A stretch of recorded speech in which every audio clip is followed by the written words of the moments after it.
এই ইউরোপের প্রত্যেকটা দেশেই আর কি এই ময়লা দেখেন কেমন করে, কাগজের জন্য আলাদা, প্লাস্টিকের জন্য আলাদা, এখানে হচ্ছে আপনার যে ময়লা মিক্স ময়লা সেগুলোর জন্য আলাদা, আবার এখানে হচ্ছে যেগুলো খাবার দাবার, যেগুলো পচনশীল খাবার দাবার, অর্গানিক খাবার দাবার, সেগুলো একসাথে ফেলতে হয়। না হলে ওই যে দেখেন ক্যামেরা সেট করা আছে এখানে, এটা একটা অফিস দপ্তর, তারা এই ক্যামেরা দিয়ে মনিটর করে এবং নাহলে তারপরে আপনাকে জরিমানা করবে। তো তারা আবার রিসাইকেল করে এগুলো কাজে লাগায়। এই দেখেন ওই দেখেন আবার ওইদিকেও আছে, ওইদিকেও আছে।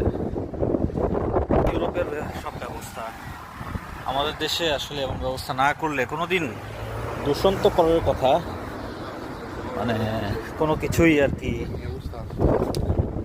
যাবে না। রাস্তায় এখানে ভাত ফেলে ভাত খাইতে পারবে না, এমন অবস্থা। এত সুন্দর পরিষ্কার রাস্তা।